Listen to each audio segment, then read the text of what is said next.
अस्सलाम वालेकुम स्टूडेंट्स। आज हम पढ़ेंगे इलेक्ट्रॉन ट्रांसपोर्ट चेन के बारे में। इलेक्ट्रॉन ट्रांसपोर्ट चेन के बारे में मैं आपको जो है वो एक एक चीज़ बता दूंगी और लिपन कोड से मेनली मैं कवर करवाने की कोशिश करूंगी ताकि आप लोगों के जो है वो न्यू एमसीक्यूज़ यूएचएस जो मतलब पैटर्न चेंज हुए लाइक एमसीक्यूज़ आएंगे जस्ट आपके। सो मैं कवर करवाने की बहुत कोशिश करूँगी। आप एक दफ़ा बुक से भी रीड कर लेंगे तो इंशाल्लाह आपके एमसीक्यूज़ जो हैं वो बहुत अच्छे से हो जाएंगे। अब इलेक्ट्रॉन ट्रांसपोर्ट चेन के बारे में मैं आपको एक एक चीज़ जो है वो स्टार्टिंग से बताती हूँ। पहले आपको इसकी चीज़ों के बारे में बताती हूँ। इसके अंदर हमारे पास 5 कॉम्प्लेक्सेस होते हैं, यानी 5 एंजाइम्स वर्क कर रहे होते हैं। कॉम्प्लेक्स 1 के अंदर हमारे पास आता है NADH डिहाइड्रोजिनेज यूबिक्विनोन ऑक्सीडोरिडक्टेज। कॉम्प्लेक्स 2 में हमारे पास आता है सक्सीनेट डिहाइड्रोजिनेज यूबिक्विनोन ऑक्सीडोरिडक्टेज। और कॉम्प्लेक्स 3 होता है यूबिक्विनोन साइटोक्रोम C रिडक्टेज। कॉम्प्लेक्स 4 होता है साइटोक्रोम C ऑक्सीडेज। और कॉम्प्लेक्स 5 होता है ATP सिंथेज और ऑक्सीडेटिव फॉस्फोराइलेशन इसके अंदर, यानी कि हमारे पास ऑक्सीडेटिव फॉस्फोराइलेशन के अंदर ये जो है वो कॉम्प्लेक्स 5 रोल प्ले कर रहा होता है, तो इसको हम उसके अंदर ऐड करते हैं। इलेक्ट्रॉन ट्रांसपोर्ट चेन के अंदर जस्ट हमारे पास 4 कॉम्प्लेक्सेस आते हैं। सो हमारे पास इलेक्ट्रॉन ट्रांसपोर्ट चेन के अंदर जो है वो 4 कॉम्प्लेक्सेस होते हैं। बेसिकली NADH डिहाइड्रोजिनेज कॉम्प्लेक्स होता है, 16 डिहाइड्रोजिनेज होता है, यूबिक्विनोन साइटोक्रोम C रिडक्टेज होता है, साइटोक्रोम C ऑक्सीडेज होता है। ये हमारे पास 4 कॉम्प्लेक्सेस ETC के अंदर आते हैं।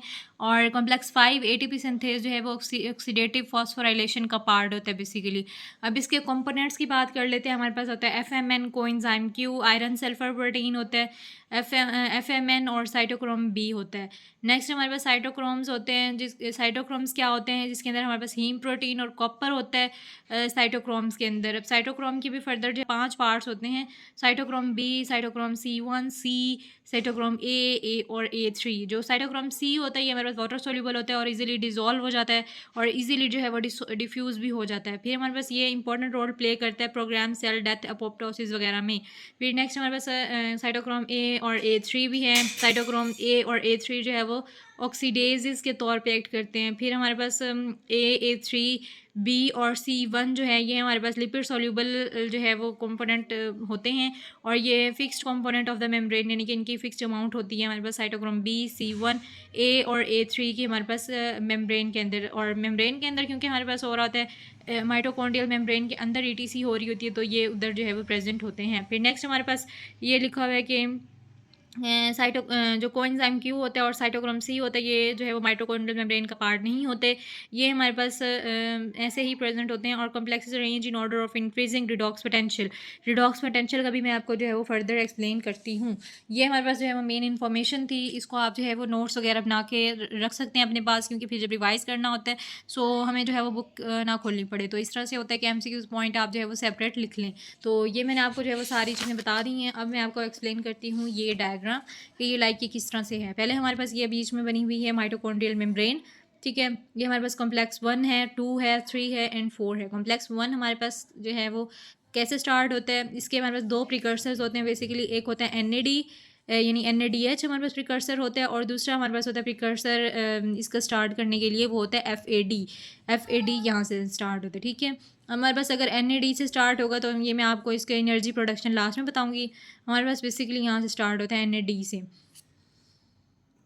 हमारे पास जो NADH जो है ये NADH हमारे पास एक यहाँ पे प्रिकर्सर है। NADH जो है वो कहाँ से आ रहा होता है हमारे पास बेसिकली, ये हमारे पास पायरुवेट डिहाइड्रोजिनेज कॉम्प्लेक्स का प्रोडक्ट भी हो सकता है, TCA का भी प्रोडक्ट है, बीटा ऑक्सीडेशन और मेलेट एस्पार्टेट शटल। ये हमारे पास MCQ से पूछ सकते हैं कि ये जो है NADH जो है वो कहाँ से आ रहा होता है, तो ये आपको जो है वो इसके सोर्सेज याद होने चाहिए।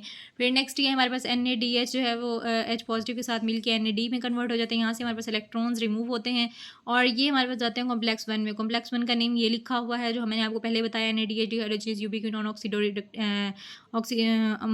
ऑक्सीडोरिडक्टेज, ठीक है। फिर नेक्स्ट हमारे पास ये इलेक्ट्रॉन जो है वो FMN के पास जाते हैं। FMN से जो है वो आयरन सल्फर प्रोटीन के पास जाते हैं और आयरन सल्फर प्रोटीन से जाते हैं कोएंजाइम Q के पास। अब हमारे पास यहाँ से जो है वो जब ये रिएक्शन हो रहा था यानी इलेक्ट्रॉन ट्रांसफ़र हो रहे थे, तो यहाँ से हमारे पास माइटोकॉन्ड्रियल मैट्रिक्स से हमारे पास 4 हाइड्रोजन जो है वो कहाँ चले गए, इंटरमेम्ब्रेन स्पेस में। ये पंप कर देते हैं, यानी कि 4 हाइड्रोजन इंटरमेम्ब्रेन स्पेस के अंदर। फिर ये हमारे पास कोएंजाइम Q के अंदर चले गए इलेक्ट्रॉन्स। ये कोएंजाइम Q के अंदर जो है वो फर्दर किस तरह से ट्रांसफ़र होंगे कि हमारे पास कॉम्प्लेक्स 2 अब यहाँ पे जो है वो रोल प्ले करता है कि जब हमारे पास सक्सीनेट कन्वर्ट होता है फ्यूमरेट के अंदर, यानी कि जो हमारे पास TCA का पार्ट है, वहाँ पे FADH2 प्रोड्यूस होता है, FADH2 कन्वर्ट होता है FAD में इस रिएक्शन के अंदर। सो यहाँ से इलेक्ट्रॉन आते हैं कॉम्प्लेक्स 2 के अंदर, कॉम्प्लेक्स 2 के अंदर आते हैं और ये जाते हैं हमारे पास कहाँ पे, इलेक्ट्रॉन ट्रांसफ़र हो गया कोएंजाइम क्यू के पास। यहाँ पे हमारे पास कोई हाइड्रोजन जो है वो पंप नहीं होते। इसका नेम हमारे पास है सक्सीनेट डिहाइड्रोजनेज यूबिक्विनोन ऑक्सीडोरिडक्टेज, और ये हमारे पास इसके अंदर कोई हाइड्रोजन जो है वो पंप नहीं होते। अब कोएंजाइम क्यू से हमारे पास जो है वो इलेक्ट्रॉन जाते हैं कॉम्प्लेक्स 3 के पास। कॉम्प्लेक्स 3 में हमारे पास जो इलेक्ट्रॉन आए हैं वो साइटोक्रोम बी के पास जाएंगे, साइटोक्रोम बी से इलेक्ट्रॉन जाएंगे आयरन सल्फर प्रोटीन के अंदर, आयरन सल्फर प्रोटीन से हमारे पास जाएंगे साइटोक्रोम C1 के पास, साइटोक्रोम C1 के पास इलेक्ट्रॉन्स गए, इसका नेम हमारे पास है यूबिक्विनोन, यानी कि इस पूरे कॉम्प्लेक्स का नेम है यूबिक्विनोन साइटोक्रोम C ऑक्सीडोरिडक्टेज। और ये इलेक्ट्रॉन जो है वो फर्दर जाते हैं हमारे पास साइटोक्रोम C के पास, साइटोक्रोम C के पास जाएंगे और ये हमारे पास इलेक्ट्रॉन फर्दर जाएंगे कॉम्प्लेक्स 4 में। लेकिन जब हमारे पास ये सारा रिएक्शन हो रहा था तो कॉम्प्लेक्स 3 ने भी 4 हाइड्रोजन जो है वो पंप किए हैं इंटरमेम्ब्रेन स्पेस के अंदर, इंटरमेम्ब्रेन स्पेस के अंदर 4 हाइड्रोजन चले गए। अब हमारे पास साइटोक्रोम C से जब ये इलेक्ट्रॉन आए हैं कॉम्प्लेक्स 4 के अंदर, तो ये हमारे पास साइटोक्रोम ए ने जो है वो इलेक्ट्रॉन एक्सेप्ट किए हैं from cytochrome C, cytochrome C से A के पास आए, A से A3 के पास आए, और A3 से जो है वो गए हमारे पास ऑक्सीजन के पास गए, और ये हमारे पास साइटोक्रोम C ऑक्सीडेज, यानी कि ये हमारे पास इसका नेम है इस साइड कॉम्प्लेक्स 4 का, और यहाँ से हमारे पास 2 हाइड्रोजन जो है वो पंप होते हैं। अब ये जो ऑक्सीजन है जिसने इलेक्ट्रॉन एक्सेप्ट किए हैं, ये फाइनली आते हैं हमारे पास हाइड्रोजन के साथ मिलते हैं, यानी कि ये ऑक्सीजन और हाइड्रोजन मिल के यहाँ पे वाटर बना देते हैं, और यहाँ से हमारे पास 2 हाइड्रोजन जो है वो पंप हो गए इंटरमेम्ब्रेन स्पेस के अंदर।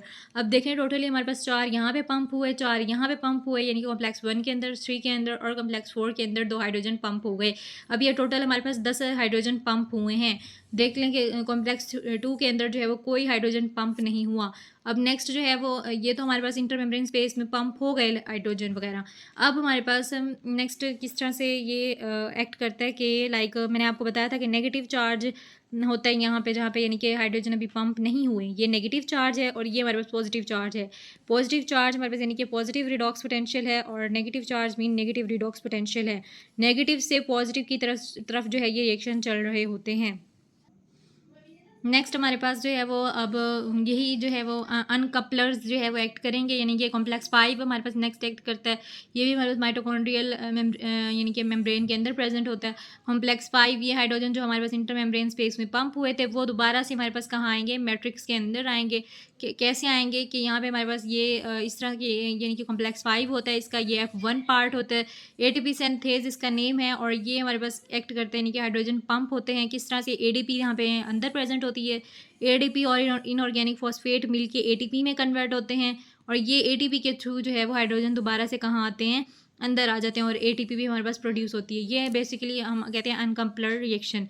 और नेक्स्ट मैं आपको बताती हूँ कि यहाँ पे जो है वो जो सक्सीनेट डिहाइड्रोजिनेज यूबिक्विनोन ऑक्सीडोरिडक्टेज यानी कि कॉम्प्लेक्स 2 है, कॉम्प्लेक्स 2 के अंदर हमारे पास क्या होता है कि ये यानी कि TCA का एक ही इंजाइम है, ये वाला, ये सक्सीनेट से फ्यूमरेट में जो कन्वर्ट होता है, और ये यानी कि सक्सीनेट डिहाइड्रोजिनेज यूबिक्विनोन ऑक्सीडोरिडक्टेज ये हमारे माइटोकॉन्ड्रियल मेम्ब्रेन के अंदर प्रेजेंट होता है। बाकी सारे जो है वो माइटोकॉन्ड्रियल मैट्रिक्स के अंदर प्रेजेंट होते हैं, ये मेम्ब्रेन के अंदर प्रेजेंट होता है। अब मैं आपको जो है वो कुछ MCQs पॉइंट जो है वो डिस्कस करा देती हूँ। कॉम्प्लेक्स 2 जो है वो हमारे पास ETC का पार्ट नहीं होता, लाइक ETC जो है वो मेम्ब्रेन के अंदर होता है, ये कॉम्प्लेक्स 2 जो है वो मैट्रिक्स के अंदर प्रेजेंट होता है। ये मेम्ब्रेन के अंदर हो रहा है, ये मैट्रिक्स के अंदर है। सो अगर ये NADH से स्टार्ट हो रहा है तो हमारे पास नेक्स्ट कॉम्प्लेक्स 4 जो है वो 4 के अंदर क्या आता है, cytochrome A3 not known as heme A3 and copper A and copper B centre, यानी कि ये इसके कॉपर सेंटर के तौर पे एक्ट नहीं करते। फिर नेक्स्ट हमारे पास एनर्जी किस तरह से प्रोड्यूस होती है, अगर ETC जो है वो स्टार्ट हो NADH से, यानी कि ये हमारे पास इससे हम कैलकुलेट करते हैं 4 इधर हुए 4 इधर हुए, और जो हमारे पास 2 हैं वो इधर हुए, ये टोटल 10 हैं अगर हम NADH से काउंट करें। अगर हम कॉम्प्लेक्स 2 से, यानी कि अगर इसका सोर्स FAD है तो हम कॉम्प्लेक्स 2 से जाहिर सी बात है उसको कर रहे हैं काउंट, और यहाँ से हमारे पास कितने 4 और ये 2 6 हमारे पास टोटल जो है वो हाइड्रोजन पंप हुए हैं। 10 हाइड्रोजन पंप हुए तो हमारे पास 2.5 ATP प्रोड्यूस होते हैं, ठीक है। और अगर हमारे पास FADH से स्टार्ट हो तो 6 हाइड्रोजन पंप हुए और 1.5 ATP प्रोड्यूस होता है। 4 हाइड्रोजन जो हैं वो 1 ATP प्रोड्यूस करते हैं, तो हमारे पास 10 हैं तो 4 और 4 यानी कि 8 बन गए, ये 2 एटीपी प्रोड्यूस हुए और बाकी 2 का आधा एटीपी प्रोड्यूस हुआ। ठीक है, एटीपी सिंथेज जो है वो कंपोनेंट होता है ऑक्सीडेटिव फॉस्फोराइलेशन का, स्मॉलेस्ट मोलिकुलर मोटर यानी कि मोटर सिस्टम के तौर पे एक्ट करता है बॉडी में। और फाइनल इलेक्ट्रॉन एक्सेप्टर ऑक्सीजन होता है हमारे पास, मैंने आपको पहले बताया है। एटीपी स्टार्ट्स विद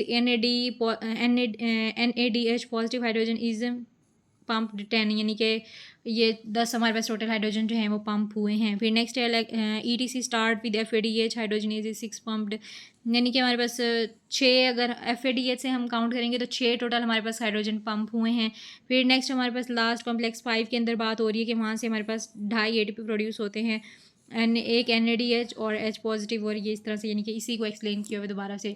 ये हमारे पास था इलेक्ट्रॉन ट्रांसपोर्ट चेन। अगर आपको कोई भी क्यूरी है, आपको कुछ समझ नहीं आया, तो आप कमेंट सेक्शन के अंदर पूछ सकते हैं। और मैंने आपके जो है वो ऑलमोस्ट MCQs कवर करने की बहुत कोशिश की है, और आप एक दफ़ा जो है वो इसको लिपन कॉर्ड से या फिर आप जिस भी आपकी यानी कि स्पेसिफिक आपकी रेफरेंस बुक है वहाँ से आप रीड कर लें, और आपके जो है वो इंशाल्लाह MCQ बहुत अच्छे से हो जाएंगे। अगर आपने SCQ भी करने हैं तो वो भी इधर से सॉल्व हो जाएंगे इंशाल्लाह। Thank you so much. अगर आपको मेरी वीडियो अच्छी लगी तो हमारे चैनल को सब्सक्राइब कर दें, इससे हमारे पास नेक्स्ट मोटिवेशन आती है नेक्स्ट वीडियो बनाने की। Thank you so much. अल्लाह हाफिज़।